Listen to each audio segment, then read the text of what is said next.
Hi, my name is Laura Giddings. Laura looks like this. I have a sign name, Helper Laura, from a member of my L'Arche community in Tacoma, Washington. I've been the community leader for a little over 2 years in Tacoma. Some of the things that core members have asked me about in my life are, what's my favorite color? And what do I like to eat? And tell me about your family. So I'm going to introduce myself a little bit that way. I have 2 children. They're grown, living in their own homes and their own lives now. And my spouse and I live just a few minutes away from the community in Tacoma. I don't know if I have a favorite color. I would say maybe blue on some days, maybe green on some days, maybe even pink on some days, so it just depends on the day.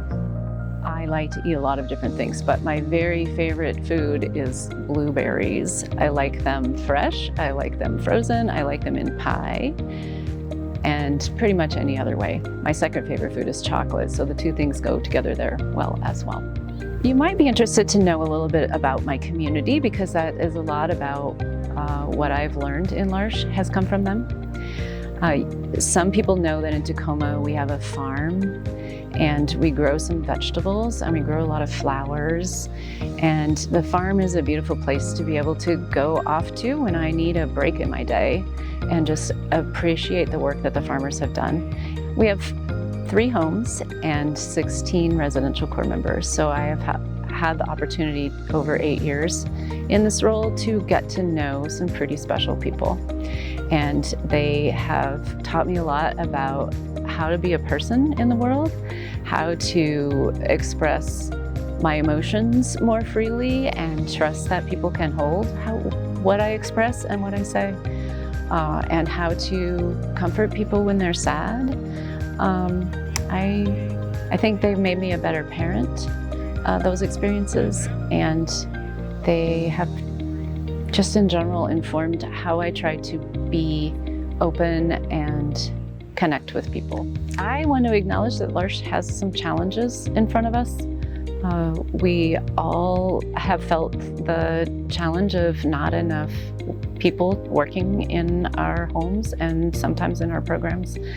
I want to be able to offer clear messages to people about what they can expect coming to work for L'Arche, and want to offer an invitation to more people to come and engage with our communities, whether that's in employed roles or in not employed roles. I think one of the things that draws families who are caring for people with intellectual disabilities in their homes to L'Arche is that they can see that the relationships have an authenticity to them and have a warmth to them that maybe you don't find in every environment where there is a client and a service provider.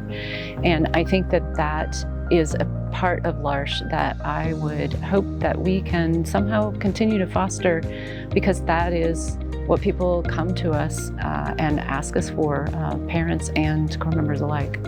My vision for L'Arche is that L'Arche can thrive. I think there's a lot that we learn from each other among the communities in the United States. I also think that there is a lot to listen to and learn from communities around the world. I hope that we can feel connected, that we can feel a sense of common purpose and mission, that we can engage some of the important questions that are in front of us in L'Arche right now, questions that have come up in my own community about who we are, what our identity is, how we express our purpose, how we embrace spirituality without needing to embrace a particular faith tradition.